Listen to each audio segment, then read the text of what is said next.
So I just built this huge yard on my rooftop, and I did it all for Trex. But there's a big problem. The whole country is in the middle of a heat wave, and he needs a place to cool off. So we're gonna build him an insane doghouse, complete with its own doggy pool. This thing is probably gonna be nicer than my house. For this one, I've actually made plans. They'll be available for free on my website. But enough talk, let's get down to the workshop to cut out all the lumber with something I'm gonna call Miter Saw Marathon. Starting now.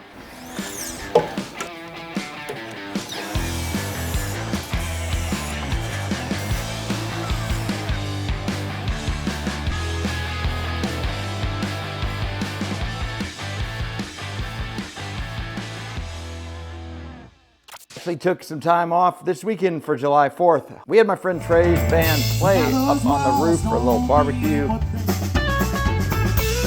And it was honestly amazing. So fun to actually put that roof yard to use. So now I'm reinvigorated, got everything cut here from yesterday, and it's blazing hot outside. So we're gonna build up as much of the doghouse as we can inside, then carry it up to the roof.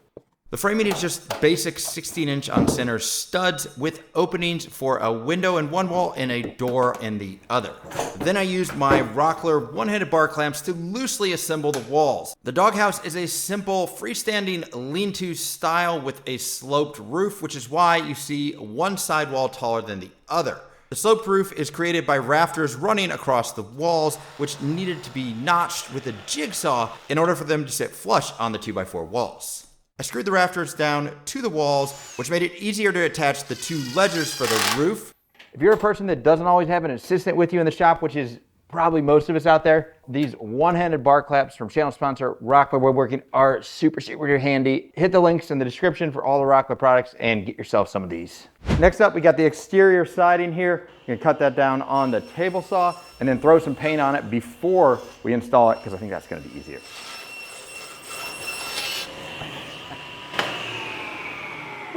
For the paneling here, I'm just gonna hold it up to the frame and just mark exactly where the doors and windows are so that we can just cut it out down here in the workshop.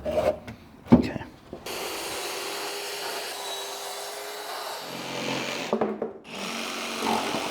There we go.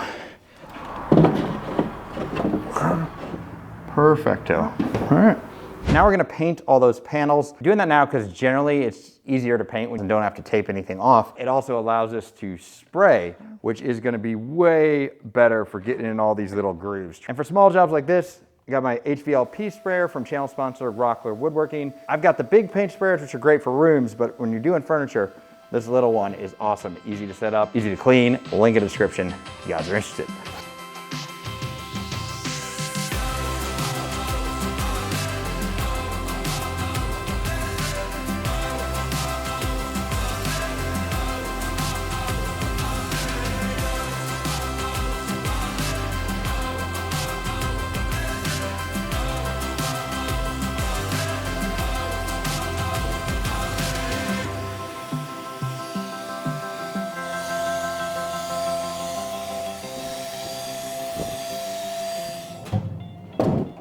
Next up to be painted is this steel stock tank. It's gonna be the swimming pool and will double as an ice trough for beer for the grown-ups when Trex isn't using it. And because steel can get really hot in the sun, I'm gonna paint it white. Hopefully that'll help keep it a little bit cooler. And because it's gonna be submerged in water a lot, I'm gonna use primer first, but then hit it with a coat of Flex Seal, which is like a rubberized coating. Hopefully that'll hold up a little better as a swimming pool. With everything painted, we'd gone as far as possible in the workshop, so it's time to disassemble everything and take it on up to the roof. Let's carry this puppy on up. Got all the parts up here on the roof, and while we reassemble everything, let's hear a quick message from this video's amazing sponsor, Ariat Work. This time I want to talk about Ariat Crew. Ariat Crew is a service that allows companies to provide their employees with custom, company-branded Ariat apparel and footwear. I used Ariat Crew to outfit Cam and me with custom industrial gear like this, and this. If you want to outfit your employees in stylish, high-quality workwear like this, then Ariat Crew is your one-stop shop for embroidered company-branded gear. When you set up your account with Ariat Crew, you'll have the ability to create your own custom catalog of company-branded gear. You can even set uniform allowances for individual employees and provide them with portal logins for area crew so they can place their own orders. No more having to round up everybody's sizes and color preferences and so on. You just give them the login, set the spending limits, and let them shop for themselves. Ariat Crew maintains a deep stock of top-selling Ariat work gear so they can provide a quick turnaround if you've got new employees or just need to give your employees an amazing gift and don't have a lot of time. Not only is Ariat Crew's company branded apparel great for marketing, but your employees are gonna love it. I've been rocking Ariat work boots and apparel for the last 3 years renovating this whole building, and I can attest that it is super high quality and stylish. So if you're a business owner or manager, what are you waiting for? Check out the link in the description to outfit your crew with Ariat Crew's custom apparel. Thanks to Ariat for sponsoring this video, and now let's get back to Texas Doghouse. So next up, we got some house wrap. This is gonna help waterproof the exterior. We're gonna throw that on and then throw our siding on top of that. This was my first time installing house wrap, but the process was pretty straightforward. Roll it out, use stainless steel staples to attach it to the frame, then cut it to size. And after it was all trimmed to size, I came back with some Tyvek tape to make sure it was a complete seal at all the edges. So it is time to put these side panels on. We're just gonna nail this in with old school hammer and nails. Should be pretty straightforward, hopefully. We shall see. One important thing you'll notice here is that I'm using shims to raise the panels up off the deck. You want a gap there so that water doesn't build up and puddle at the bottom of the panels. Even though these are outdoor rated panels, you don't want anything pooling around the base. And I use cedar 2x4s for the bottom of the frame, so they should be able to handle that a bit better than these panels. She has siding. Next, I turned my attention to the pool, which is going to have a raised deck surrounding it. The frame for the pool deck was made in the same way that I did the walls of the doghouse, so I'll spare you guys another miter saw marathon and cut right to assembling the pool deck frame here. Now I assembled the walls of the pool deck frame, but didn't attach it to the deck itself, so I could move it out of the way while I continued work on the doghouse. So we want this thing to be well insulated for Mr. Trex, so we're gonna put some of this foam insulation in here. For those wondering how I cut these panels, I did it back down in the shop. It was super easy. Just score along the line with a box knife, then snap on the line. These panels should help keep it warm in the winter and cool in the summer with the fans we're gonna install later.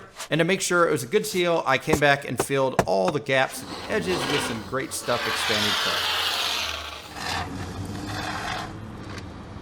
For the flooring, I picked up some inexpensive laminate flooring that should stay nice and cool. So I got some liquid nails designed for wood and foam, and I'm just gonna glue this laminate flooring directly onto a piece of foam insulation, cut it to size, and set it into the doghouse.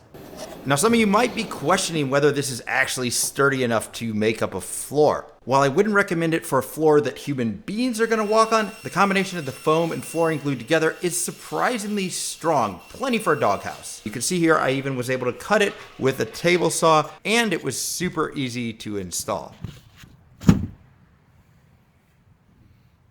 With the flooring installed, I could use construction adhesive and brad nails to install the interior wall panels that I'd cut to size earlier down in the shop.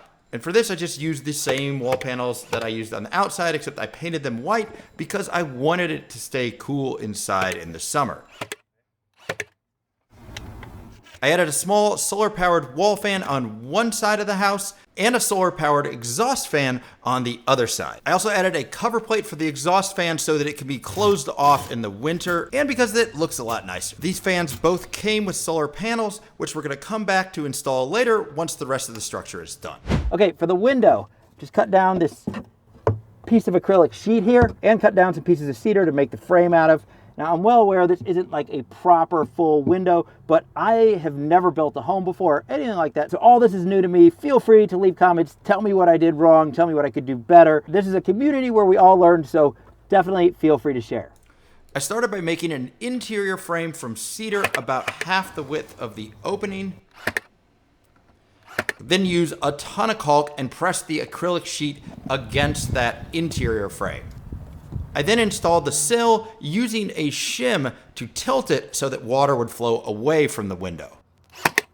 I then installed the exterior half of the frame that kind of sandwiches the acrylic sheet and holds it in place. Oh, and by the way, that white caulk turns clear as it dries, so it will look a lot better once it's cured. The last step is installing trim around the edges of the window with a bevel on the top piece of trim and caulking all around to hopefully direct all the water away from the window and keep it watertight. Just as I was finishing, a storm moved in, so I had to pause and head inside.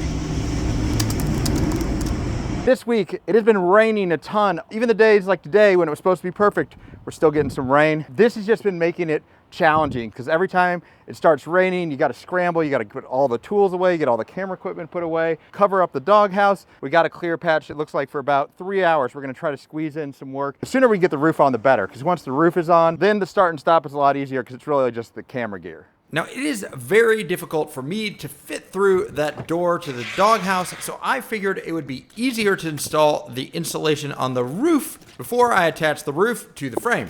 So I laid out some cardboard to protect the deck and then basically went through the same process of fitting the panels and using Great Stuff foam to fill all the gaps.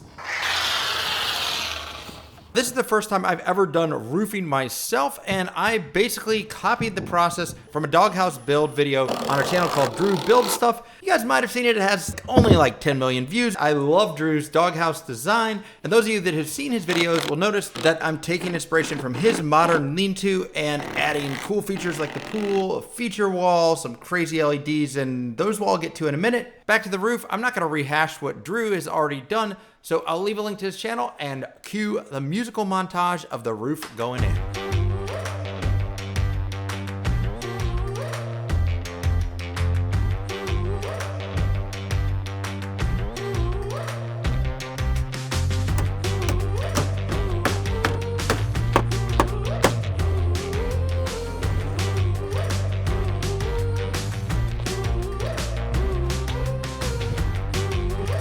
Duck the music real quick because I found my inner 12-year-old child calling these roofing nails with plastic caps roof pimples. My inner 12-year-old thought this was absolutely hysterical and wanted me to share it with you. And speaking of stupid, what do you think of these glasses? Couldn't find my regular ones, so I had these costume ones lying around. Kind of fun.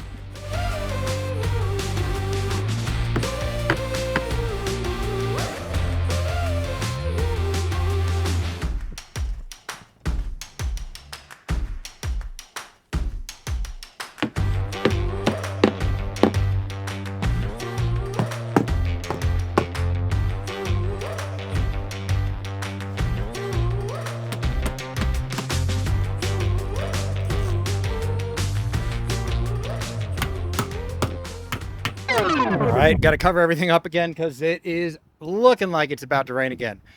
All right, almost made it. Just have this start to protect, but yes, I'm still going to cover it. Finish this tomorrow, I guess. While it was raining, I headed to the workshop to keep things rolling by cutting up some cedar pickets, which I'm going to use as the soffit. Now, ideally, I would have used tongue and groove cedar boards here, but they were out of stock locally, and I was trying to keep things moving, so I decided to roll the dice a little by using these fence pickets. As you can see in this shot, I added some extra foam to try to seal things up, and I'm hoping because of the location where they are and the rest of the roof structure, it's not going to lead to leaking, but I guess time will tell. Oh man, it's drizzling again. All we gotta do is get the fascia board on to complete the roof, and then we don't have to bother with covering it up. So I'm just gonna hustle real quick, throw that fascia on, cross your fingers that it doesn't start raining harder, and roll the dice. So there were actually tornadoes touching down on the southwest side of Chicago. I'm on the northwest side, so I wasn't seriously affected, but needless to say, Tex and I took shelter, and I didn't get back to work until the next day. I also installed steel utility angles at all the exterior corners to give them a nice clean look. And while I didn't bore you guys with a bunch of painting of the steel utility angles and fascia, they didn't have black ones locally. I had to paint all the white ones black. And because they got dinged up during the install, I had to touch up all the black paint here. I also applied sealer to all the exposed cedar on the fascia and window, so it'll all keep that nice warm cedar tone. Time now to work on the pool. There's one challenge to overcome because I'd like to use the same style of composite decking that I use on the whole deck to wrap the fascia of the pool enclosure. However, composite decking is in short supply, and all they have right now is deck boards that have this slotted end. If you want to use it for the fascia, it's gonna expose that side, which doesn't look great. So I think I've got a solution. The deck boards have these little ridges here, and the idea is that we can trim one of those ridges off on the table saw and create a kind of 90-degree joint with the two edges.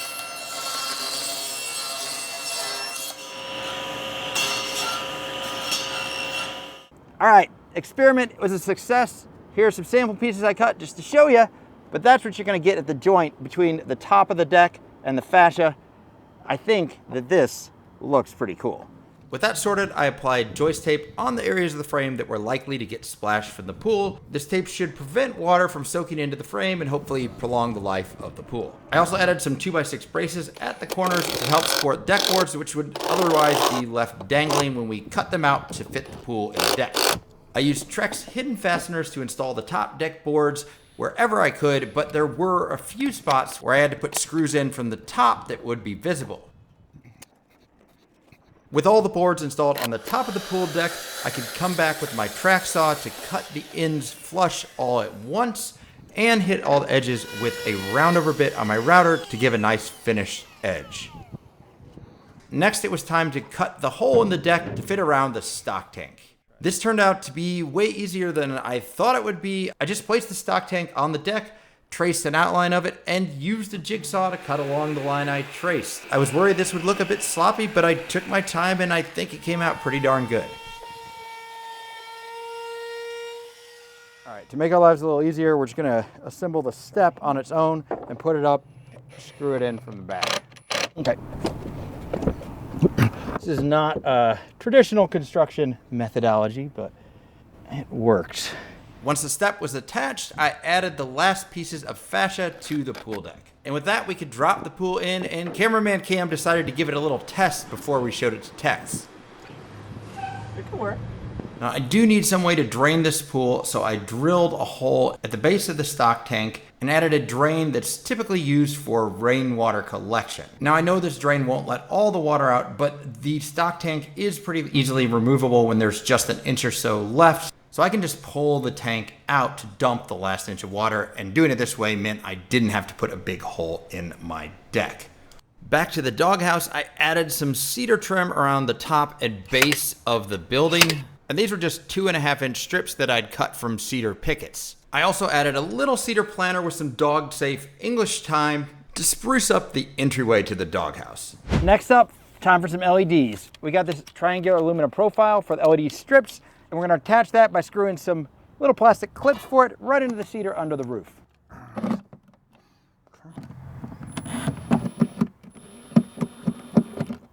Then I headed back down to the workshop to cut these aluminum profiles to the right length. Now I love these aluminum profiles because they allow for really clean LED strip installations, but they can be a bit tricky to cut. I've found the best way to get a clean cut is to cut the plastic diffuser and the aluminum profile all at once, and to wrap the section you're cutting in painter's tape. If you don't do this, it's probable that the plastic diffuser will snap and crack and you'll be buying new profiles. With the profiles cut, I headed back to the roof to install them on the doghouse and add in the LED strips. But you're gonna have to wait to the end of the video to see the LED strips turned on in all their glory.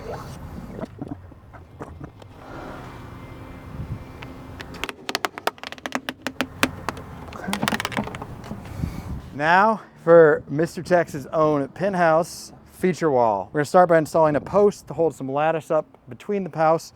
Then we've got some greens that we're gonna hang on there and do one of those fancy neon sign greenery walls out here, just for Tex, because we're crazy like that. To cut this post to length, I headed back down to the workshop, and while I was there, I decided to route a slot into the post that will accept the lattice.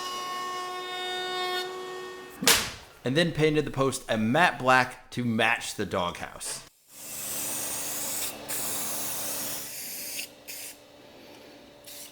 I then headed back up to the roof and installed the post using post-based hardware. And a quick note that this hardware is not really adequate for somewhere where people are going to be putting their weight on it. I think it'll be fine for this application though.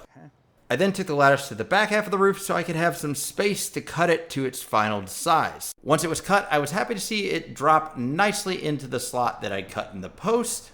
I then secured the lattice to the post with nails through that slot and secured the other end of the lattice to the doghouse using strong tie screws. Moment of truth, the fake plants have arrived. If you're asking why is it that I'm doing fake plants when we're outside, I could grow it, but have you ever heard what ivy can do to bricks? The roots can basically get in the mortar, just cause it to start crumbling, disintegrating. Not good stuff. So we're going with some faux plants, zero maintenance. Hopefully they look pretty good. Let's find out. I'm gonna fluff them up, but all right, that's not too bad. Amazon special. That'll do. Sweet. The faux plant wall comes in these 20 by 20 tiles that have this grid on the back. So to install them, I just use stainless steel staples to staple the backing grid to the lattice. The backing grid also had these little nubs and loops that allowed the tiles to really easily snap together in the right alignment. All in all, I think these look great for faux plant panels. They're not a sponsor, but I will throw an affiliate link in the video description if any of you guys are interested. One of the main features that's gonna make this super cool is a green wall with one of those trendy custom LED signs. Now I splurged and actually bought a custom made neon sign for this project because the whole thing is so massive already. But I'm keen to try reverse engineering one of these neon signs. So if you wanna see a DIY version of the sign you're about to see, leave a comment and let me know. But for now, I think the UPS guy just showed up with the sign, so let's head down and check it out. This could be pretty cool if it looks how I hope it's gonna look. All right, let's see this. That's gonna be pretty cool. I screwed standoffs to the lattice in order to attach the LED neon sign, and I realized here that I would have made life way easier if I'd attached these standoffs before I had installed all the faux greenery. Definitely reverse that order if you're going to do something like this. Let's just do a test before we hide the wires. Dax, come. Gotta see your pool. Do I have to now? I'm really enjoying chewing this stick. Trex eventually made his way down while I was putting the finishing touches on the doghouse. I used some of the aluminum fascia as trim around the doors and at the edge of the front wall, and added a cedar threshold to the door. I also attached the solar panels for the wall and vent fans to the roof, and to attach them I used some scrap wood, painted black, and roof and flashing adhesive. I then squirmed through the doorway to the inside of the doghouse. I'm going for it. Oh. So I could attach the LED controller and power supply for the LEDs.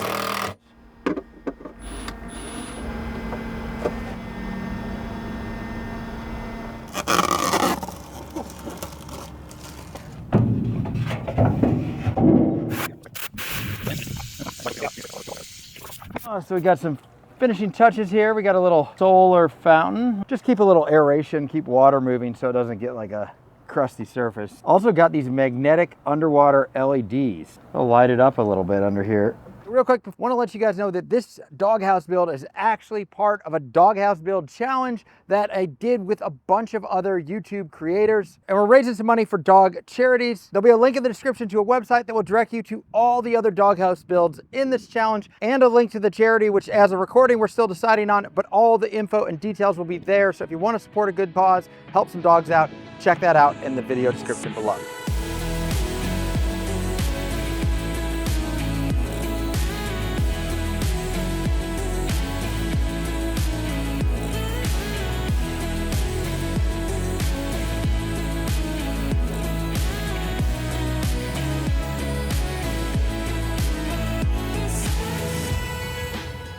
If you guys dug this build and think I earned it, then Tex and I would greatly appreciate if you guys subscribe and bell. And if you want to make a doghouse like this, I'll have the plans available for free on my website. There's a link for that in the video description. That's it for this time, and I will see you guys next time.